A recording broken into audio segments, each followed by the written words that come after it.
Hi friends, welcome back. This is your Arul. சரி, வாங்க நம்ம வீடியோக்குள்ள போவோம். இப்போ நம்ம மல்லிசையில் என்ன சுவாரஸ்யமாக விறுவிறுப்பாக போயிட்டுருக்கு அப்படின்ற விஷயத்தை பற்றி தான் பார்க்க போகிறோம், பேச போகிறோம். அவங்க வீடியோக்குள்ளே போகலாம். ஆமாங்க, அப்படி என்ன சுவாரஸ்யமாக நடந்துட்டுன்னு கேட்குறீங்களா? நம்ம விஜய் குடிப்போதில் அடித்தடியெல்லாம் முடிச்சுட்டு படுத்து தூங்கிட்டு இருக்காரு. எங்கன்னு பார்த்தா கான்ஃபரன்ஸ் மீட்டிங் ரூம். ஓகேங்களா, கான்ஃபரன்ஸ் எல்லாம் மீட்டிங் ரூமில் ஏதோ அமைதியாக படுத்துட்டு இருக்காரு. அந்த டைமில் தாங்க நம்ம மேனேஜர் நேராக ராஜேஸ்வரி கால் பண்ணி சொல்கிறாங்க, மேடம் நீங்கள் சொன்ன மாதிரி எல்லாம் கரெக்டாக சரியாக போயிட்டுருக்கு. இப்போ நீங்கள் கிளம்பி வந்தால் கரெக்டாக இருக்கும், நீங்கள் கிளம்பி வாங்கன்னு சொல்ல, சரி ஓகே இதோ வந்துட்டேன் அப்படின்னு சொல்லிட்டு நம்ம ரஞ்சிதாவும் ராஜேஸ்வரி கிளம்பி வராங்க. ஆக்சுவலாக ராஜேஸ்வரி மட்டும் தான் கிளம்புனா, ரஞ்சிதா அதை பார்த்த உடனே அவளை கூட கூப்பிட்டு வந்துட்டாங்க. அதுக்கப்புறம் ஆஃபீஸில் போய் அந்த டோரை ஓப்பன் பண்ணி பார்த்தா விஜய் போதையில் விழுந்துட்டு இருக்காரு. ஐயோ மாமா அப்படின்னு சொல்லிட்டு நம்ம ரஞ்சிதா ஓட, ஆனால் அங்கே என்னடா ஏதுன்னு கூட கண்டுக்காத நம்மளோட ராஜேஸ்வரி, ரஞ்சிதா நீ வெளியே போன்னு சொல்லிட்டு அவ்வளோதான். இன்வெஸ்டர்ஸ் கூட நம்ம ராஜேஸ்வரி மீட்டிங் ஒன்று போடுறாங்க மேனேஜர்லாம் சேர்ந்து. என்னென்னு பார்த்தா, இது வரைக்கும் விஜய் உங்களுக்கு எவ்வளோ பண்ணியிருக்கான், ஒரு நியூஸ் பேப்பர் ஆடை நம்பி வந்து இப்படி பண்ணுறீங்களா அப்படி இப்படி சொல்லி பேச, பத்தாவதுக்கு அவன் ஃபேமிலி கொஞ்சம் டிப்ரெஷனில் இருக்கான், ஃபேமிலி இஷ்யூவில், அதனால தான் அந்த மாதிரி ட்ரிங்க் பண்ணியிருக்கான். இது வரைக்கும் இப்படி நடந்தது இல்லை, அப்புறம் ஏன் உங்களுக்கு என்ன பிரச்சனை, புதுசாக என்ன கிளப்புறீங்க அப்படின்ட்டு ராஜேஸ்வரி வந்து பெருமிதமாக சீன் போடுறாங்க. அதாவது விஜய் இடத்துக்கு ராஜேஸ்வரி வந்துட்டு நான் தான் அடுத்த விஜய்ன்ற மாதிரி ஒரு கிரியேட் பண்ணுறாங்க, ஒரு பிம்பத்தை உருவாக்குறாங்க. ஆனால் இது எது தெரியாத நம்ம அப்பாவி இன்வெஸ்டர்ஸ் எல்லாம் ஓ ஆஹா ஓஹோ ராஜமாதா தங்கள் கட்டளையே சாசனம் சாசனமே கட்டணம் அப்படி இப்படி சொல்லிட்டு அடிச்சு விட்றாங்க. இப்படிலாம் ஒரு பக்கம் போயிட்டு இன்னொரு பக்கம் விஜய் என்ன நடக்குதுன்னே தெரியாது தூங்கிட்டு இருக்காரு மனுஷா.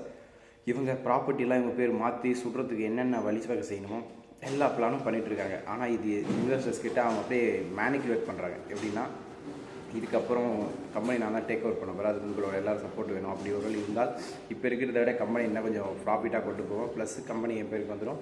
இந்த மாதிரி பிரச்சனை உங்களுக்கு வராது, நீங்கள் இன்வெஸ்ட் பண்ண அமௌண்ட்டும் சேஃப் அண்ட் செக்யூராக இருக்கும், நல்லா யோசிச்சு முடிவெடுங்க அப்படி இப்படி சொல்லிட்டு நம்ம ராஜேஸ்வரி மாசா கிளாஸாக சீனை போட உடனே என்ன பண்ணுறது எது பண்ணுறது நம்ம இன்வெஸ்டர்ஸும் எல்லாத்துக்கும் அப்படி மண்டி ஆடிட்டு இருக்காங்க.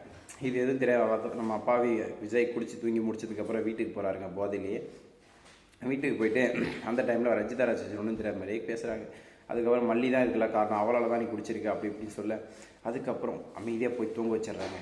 டாக்டர் வர வைக்கிறாங்க. டாக்டர் செக் பண்ணிட்டு ஆல்கஹால் தான் சாப்பிட்ருக்காருன்னு சொல்ல, ஆனால் ஆல்கஹால் டேரெக்டாக சாப்பிடல, இன்டெரக்டாக எதனா ஃபுட்டு வழியாக ட்ரிங்க்ஸ் ஜூஸ் வழியாக எதாவது சாப்பிட்ருக்காரு அப்படின்னு சொல்ல, உடனே இது என்ன பண்ணுறது எது பண்ணுறது தெரியாமல் நம்மளோட ராஜேஸ்வரி உடனே எக்ஸ்ட்ரா பிட் போடுறாங்க. மல்லி என்னத்தை கலந்து கொடுத்துன்னு கேட்க, நான் என்ன கலந்து கொடுத்தேன், நான் அவருக்கு எதுவுமே கொடுக்கவே இல்லை, அவர் காலைல சாப்பிடவே இல்லைன்னு சொல்ல, அதுக்கப்புறம் ஆஃபீஸில் தாங்க நடந்தது. ஆஃபீஸில் டீ குடிச்சதுக்கப்புறம் தான் தலைமை எல்லாம் மாறல. டீயில் நம்ம மேனேஜர் தாங்க எல்லாம் வெட்டு வச்சார். இதுக்கப்புறம் என்ன நடந்துச்சு ஏது நடந்துச்சு, மேற்கொண்டு என்னென்ன பிரச்சனைகள் வரப்போகுது அப்படின்ற ஒவ்வொரு விறுவிறுப்பான சுவாரஸ்யமான தகவல்களையும் அடுத்தடுத்த வீடியோவில் நான் அப்லோட் பண்ணுறேன். என்னோடய வீடியோ பிடிச்சிருந்தா மறக்காமல் subscribe, like, support, share, comment எல்லாம் பண்ணுங்கள். பிடிக்காதவங்க எப்பயும் சொல்கிறதாங்க, உங்களுக்கு என்ன பிடிக்கலையோ அதை கமெண்ட் செக்ஷனை சொல்லிட்டு போங்க. ஓகேங்களா, நான் இவ்வளோ சீக்கிரம் எதுக்காக வந்து போய் உட்காந்துட்டு இருக்கேன்னு பார்க்குறீங்களா? ஆமாங்க, எங்கள் ஆள் ஒருத்தர் 4:45 கீழே அர்ஜென்ட்டு 7 மணிக்கெல்லாம் அங்கே ஷடவுனில் நிற்கணும், சாப்பிட கூட டைம் இல்லைன்னு பர்ஃபார்மன்ஸ் பண்ணார். அதை நம்பி நான் 3:50 எழுந்து ரெடியாகி பத்தாத்துக்கு அவருக்கு ஃபோன் பண்ணி எழுப்பி விட்டு இப்போ வந்து கீழே ஆஃபீஸில் உட்காந்து வீடியோ போடுறேன். எதுக்காக? டைம் இருக்குது. அந்த மனுஷன் வரவே இல்லை. இப்போ வந்து பிரிண்ட் எடுத்துகிட்ருக்காரு. கேட்டால் இன்றைக்கி சைட்டில் முக்கியமான இது இருக்குது, அதுக்காக ஒரு பிரிண்ட் அவுட் வேணும், ரிப்போர்ட் வேணும், பிரிண்ட் எடுத்துகிட்ருக்காரு. என்ன நியாயம் மக்களே? இதை சொல்லியிருந்தா அரை மணி நேரம் தூங்கியிருப்பேன், இன்றைக்கி நான் காலைல அழகாக சமைச்சிருப்பேன், சாப்பாடு சூப்பராக எடுத்திருப்பேன். இதெல்லாம் விட்டுட்டு அந்த மனுஷன் பண்ண ஒரு விஷயத்தால் இப்போ நான் ரொம்ப கஷ்டத்தில் டிப்ரெஷனில் ரொம்ப இதில் இருக்கேன். ஆனால் இது எதையுமே நான் பேசுகிறதெல்லாம் காது கொடுத்து கேட்டுக்கினே எனக்கு என்ன ராசான்ற மாதிரி தலைவாங்க பிரிண்ட் எடுத்துனுக்கிறத பார்க்கும்போது தான் எனக்கு இன்னும் வெறியாகுது. இந்த வெறியெல்லாம் கொண்டு போய் எங்கே கூட்டுறதுன்னு தெரியல.